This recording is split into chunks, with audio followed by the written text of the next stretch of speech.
আমরা যে গুরুত্বপূর্ণ বিষয়ে এই সাংবাদিক সম্মেলনে উপস্থিত হয়েছি। তো আমাদের মধ্যে উপস্থিত আছেন অপূর্ব নন্দী মহাশয়, ন্যাশনাল ফার্মা মিশন কনভেনর, আর তার সাথে দাদা সেন্ট্রাল ওয়ার্কিং কমিটির মেম্বার। আর উপস্থিত আছেন আমাদের অনিশ ভট্টাচার্য মহাশয়। অনিশ ভট্টাচার্য মহাশয় হচ্ছেন স্টেট জয়েন্ট সেক্রেটারি। আর আমাদের সাথে উপস্থিত আছেন বিভাগ ছাত্রী প্রমুখ স্নেহা বিশ্বাস মহাশয়। তো আমি একবার বলবো অনিশ ভট্টাচার্য মহাশয়কে দাদাকে কিছু বলার জন্য। এর 29, 30, 31 তারিখে জগন্নাথ দেবের ধামে উড়িষ্যাতে আমাদের বিদ্যার্থী পরিষদের ন্যাশনাল এক্সিকিউটিভ কাউন্সিলের বৈঠক আয়োজিত হয়। তো মূলত এখন পশ্চিমবাংলাতে 3টে প্রান্ত বিদ্যার্থী পরিষদের সাংগঠনিক সুবৃদ্ধির জন্য কাজ করবে। তার মধ্যে নতুন প্রান্ত হচ্ছে মধ্যবঙ্গ প্রান্ত। এই প্রান্তের মূলত 17টি সাংগঠনিক জেলা এবং 8টি বিভাগ কাজ করবে। তো প্রান্তের নবনিযুক্ত সংগঠন মন্ত্রী হচ্ছেন রিঙ্কু পিয়াসী মহাশয়, ওনার কেন্দ্র বা হেডকোয়ার্টার বর্ধমান। আর নবনিযুক্ত সংগঠন সহসংগঠন মন্ত্রী হচ্ছেন অনির্বাণ ভান্ডারী মহাশয়, ওনার কেন্দ্র মূলত বাঁকুড়া বা হেডকোয়ার্টার। আচ্ছা, এনইসি কাউন্সিলের বাকি যে আলোচ্য বিষয় সেগুলো আমাদের সামনে অপূর্বতা তুলে ধরবে। সকলকে নমস্কার। যেমন আমাদের অনিশ ভাই বললেন যে আমাদের এনএসসি এরকম 29, 30 এবং 31 জগন্নাথ দেবের যে পুণ্যভূমি উড়িষ্যার ভুবনেশ্বরে সম্পূর্ণ হয়েছে। ন্যাশনাল এক্সিকিউটিভ কাউন্সিলের বৈঠকে সারা দেশের এরকম 46টি অখিল ভারতীয় বিদ্যার্থী পরিষদের প্রান্ত থেকে আগত 400-র বেশি সংগঠনের প্রমুখ কার্যকর্তাদের নিয়ে 3 দিনের এই বৈঠক সম্পূর্ণ হয়। এই বৈঠকে সাধারণত আমাদের দেশে চলা বর্তমানের শিক্ষিত বা এডুকেশনাল যে রিফর্মস দরকার কিংবা যে সামাজিক রিফর্ম দরকার তা নিয়ে আলোচনা হয় এবং আগামী দিনের সংগঠন কি হিসাবে সারা ভারতবর্ষে নিজের কার্য বিস্তার করবে তাই নিয়ে আলোচনা করা হয়। এই আলোচনার মূলত বিষয়বস্তু এবার আমাদের যে প্রস্তাবিত হয়েছে যে আমাদের আগে সারা ভারতবর্ষে 45টি প্রান্ত ছিল বিএপির দৃষ্টিতে, সেখানে একটি প্রান্ত বেড়ে মধ্যবঙ্গ প্রান্ত হয়েছে। বর্তমানে আমাদের অখিল ভারতীয় বিদ্যার্থী পরিষদের পশ্চিমবঙ্গে সংগঠনের স্মৃতিবৃদ্ধির জন্য। তাছাড়াও বিভিন্ন প্রস্তাবনা সারা ভারতবর্ষের সামনে রাখা হয়েছে। সেই প্রস্তাবনার মধ্যে মূলত বিষয়গুলি রয়েছে যে প্রথমে সিডব্লিউসি বৈঠকে সারা পশ্চিমবঙ্গের ধরাতলের মানুষদেরকে অনেক অনেক অভিনন্দন জানানো হয় যে পশ্চিমবঙ্গের মাটিতে যে গণতন্ত্রের পুনঃস্থাপন দীর্ঘ 78 বছর পর স্বাধীনতার পর করা হয়েছে এবং পশ্চিমবঙ্গের সাধারণ জনতা জনার্দন পশ্চিমবঙ্গে যে রাষ্ট্রবাদী সরকারকে বেছে নিয়েছে, যার মাধ্যমে আমরা আশা করতে পারি এই পশ্চিমবঙ্গে বঙ্কিমচন্দ্র যে স্বপ্ন দেখেছিল মা ভবানীর পুজো হবে, যে ঋষি অরবিন্দ স্বপ্ন দেখেছিল ভারত মাতাকে শক্তির রূপে পুজো করার, সেই স্বপ্ন আগামী দিনে পরিপূর্ণ হবে এবং বাংলার তার আগের আদর্শ তার জৌলুস ফিরে পাবে। আমরা যে জানতাম what Bengal things today India things tomorrow, এই যে ভাবনা এই যে ন্যারেটিভ আগামী দিনে পশ্চিমবঙ্গে যে তৈরি হবে, এর জন্য সাধারণ পশ্চিমবঙ্গে জনার্দনকে অখিল ভারতীয় বিদ্যার্থী পরিষদের সেন্ট্রাল ওয়ার্কিং কমিটির বৈঠকে অনেক অনেক শুভেচ্ছা জানানো হয়।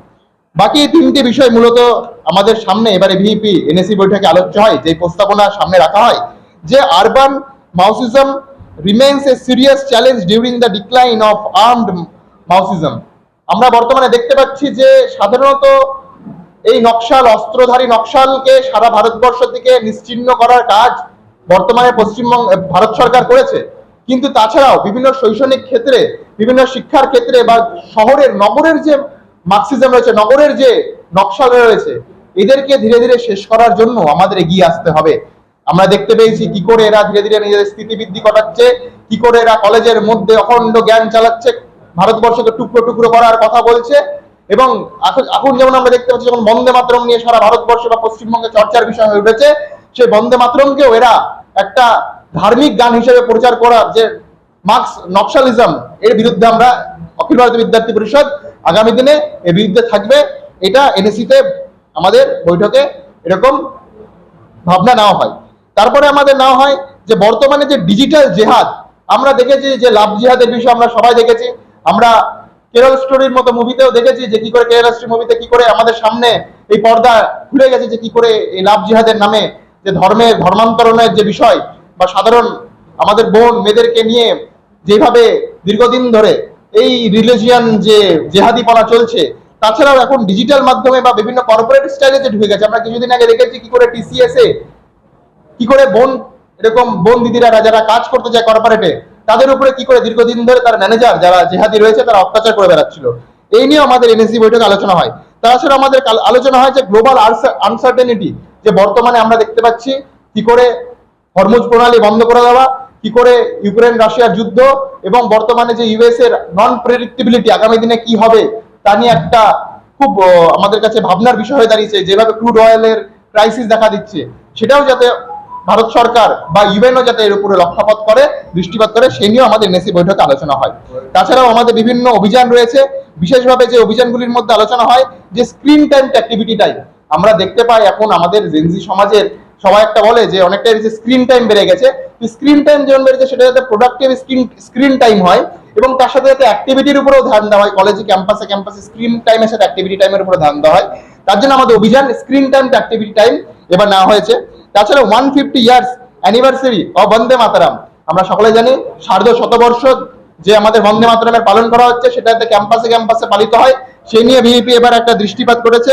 তাছাড়াও আমাদের 350 years anniversary of Shri Guru Tegh বাহাদুর, এই বিষয়ে আমরা জানি শ্রী গুরু তেগ বাহাদুর যেভাবে সারা ভারতবর্ষ জুড়ে যে ভাবনার প্রচার ঘটেছিল এবং যে রাষ্ট্রবাদী ভাবনাও তিনি প্রচার ঘটিয়েছিলেন, এবং সেই সময় মোগলদের যে অত্যাচার তার বিরুদ্ধেও তিনি লড়ে এসেছিলেন। তো তার 350তম অ্যানিভার্সারিকে যাতে পালন করা হয় এবং শান্ত রবিদাসের 650 ইয়ার্স বার্থ অ্যানিভার্সারিটি পালন করা হবে, এরকম ভাবনা রাখা হয়েছে। তাছাড়া বর্তমানে পশ্চিমবঙ্গে যেমনটা আমরা এর আগে আলোচনা করলাম, মধ্যবঙ্গ প্রান্তে যেমন স্থিতি বৃদ্ধি হয়েছে, আমাদের খুব তাড়াতাড়ি অভ্যাসবর্গ এরকম সামনে হতে চলেছে এবং খুব তাড়াতাড়ি বাকি যে বিভিন্ন ঘোষণা, সাংগঠনিক দায়িত্ব ঘোষণা, সেটাও আগামী দিনে হবে। বর্তমানে সাংগঠনিক দায়িত্ব হিসেবে মধ্যবঙ্গ প্রান্ত সংগঠন মন্ত্রী রিঙ্কু পিয়াসিজির ঘোষণা হয়েছে এবং সহ সংগঠন মন্ত্রী হিসেবে অনিমেষ ভান্ডারী মহাশয়ের ঘোষণা হয়েছে। আমার গ্যারেন্টি, খেয়ে দেখুন রাজনন্দিনী প্রিমিয়াম মিনিকেট রাইস, বাংলার নিজের চাল। রাজনন্দিনী মিনিকেট রাইস। আমরা লিন্ডো প্রণালী মেনে আমরা বারবার চেয়েছি যাতে ইলেকশনটা হয়। ছাত্র সংসদ ইলেকশন মানে কি? ছাত্র সংসদ ইলেকশন মানে আদর্শগতভাবে যে ছাত্রছাত্রীরা গণতান্ত্রিক প্রতিষ্ঠা করতে পারবে তার ক্যাম্পাসে, এটা আমরা দীর্ঘদিন ধরে চেয়েছি, কোনো রাজনৈতিক ভাবে না।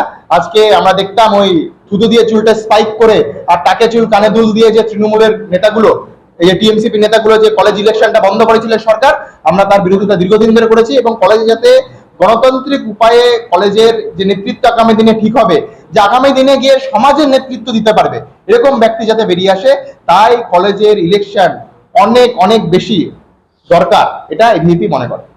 দেখুন, এই যে কলেজে আপনারা সকলে দেখেছেন, এখন নিউজ চ্যানেলে দেখতে পাচ্ছেন, এভিপিও কালকে ডেপুটেশন দিতে গেছিল সুরেন্দ্রনাথ কলেজে। এই যে কলেজের শিক্ষাঙ্গনে যে এদের রাজনৈতিক কারবার তো ঠিক ছিলই, তার সাথে একটা পারিবারিক সম্পত্তি হয়ে গেছিল এদের। বাবা, দাদু, ছেলে সবাই এই কলেজ থেকে লুটে পুটে খাবে। এদের পেটটা ছিল কুমিরের থেকে অধম। এরা কলেজের বাথরুমের টাকা, ব্ল্যাকবোর্ডের টাকা সব খেয়ে নিতে পারতো এরা। এর বিরুদ্ধে এবং এই কলেজেতে যেমন আপনি যেমন মেনশন করলেন যে শিক্ষাঙ্গনের শিক্ষার পরিস্থিতি যাতে ফিরে আসে, তার জন্য যাতে অ্যাটেন্ডেন্স স্টুডেন্টদের বৃদ্ধি হয়, নিউ এডুকেশন পলিসি যাতে প্রত্যেকটা কলেজে লাগু হয়, এনএভিপি দীর্ঘদিনের দাবি রয়েছে। তার সাথে সাথে আমরা দেখতে পেলাম এখন পশ্চিমবঙ্গ সরকার যেমন যে আমাদের একটা গাইডলাইন জারি করেছে, কোন ইউনিয়ন ফিস লিকুইড ক্যাশে নেওয়া চলবে না বা কোন ইউনিয়ন ফিস নামে কিছু থাকবে না। এটাকে আমরা সাধুবাদ জানাই এবং এইভাবে যে কলেজে অ্যাডমিশনের নামে লিকুইড ক্যাশের ট্রানজাকশন, এটা আগামী দিনে বন্ধ হয়, এটা এভিপি দীর্ঘদিনের দাবি ছিল পশ্চিমবঙ্গ সরকার। আলুদা, মাছের চালটা একটু পাঠিয়ে দিও। আচ্ছা।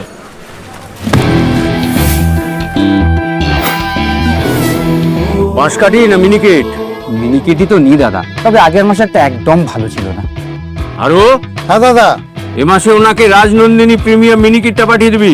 ঠিক আছে দাদা। দাদা, এটা ভালো হবে তো?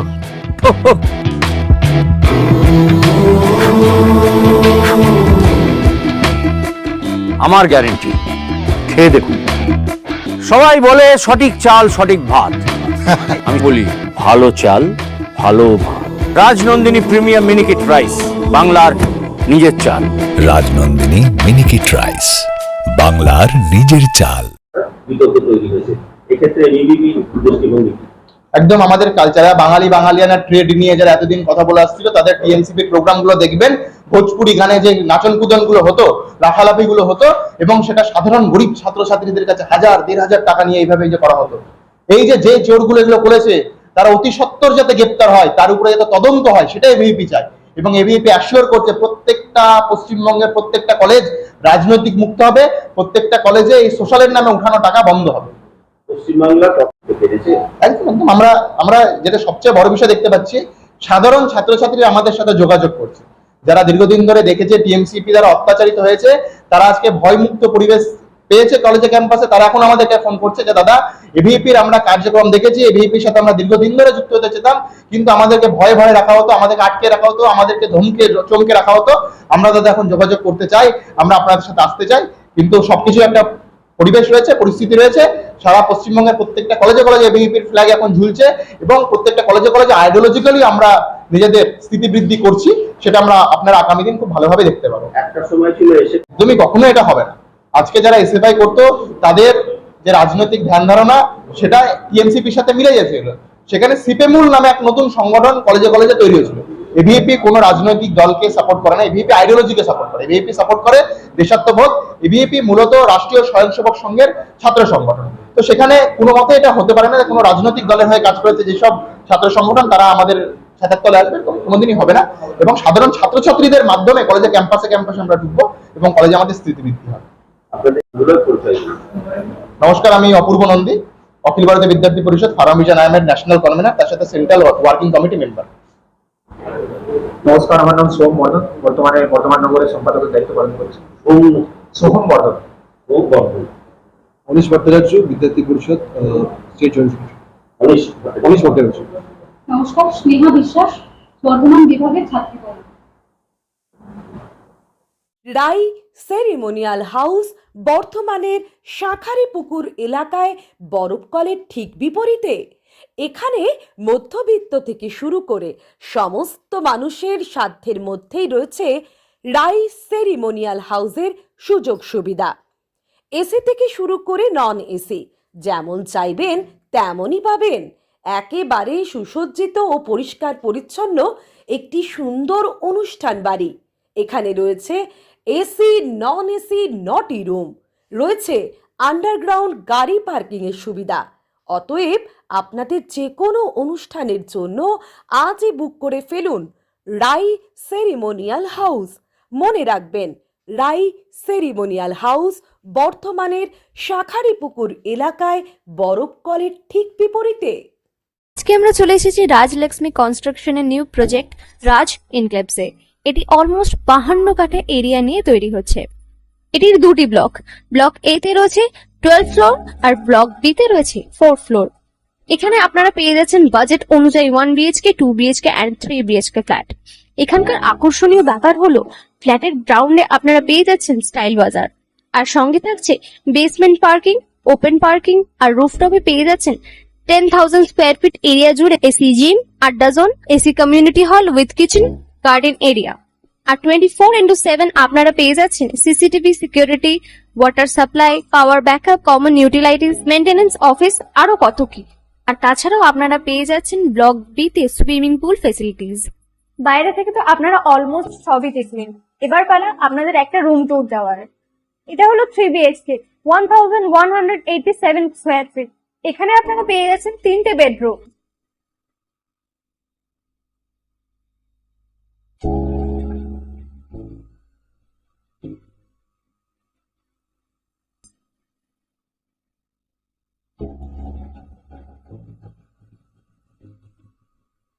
তাছাড়াও আপনারা পাচ্ছেন ডাইনিং এরিয়া, সাথে একটা কিচেন, 2টো বাথরুম, সঙ্গে সাউথ ফেসিং ওপেন ব্যালকনি। হ্যাঁ, ঠিক এইরকমই হবে আপনাদের স্বপ্নের রুমটা।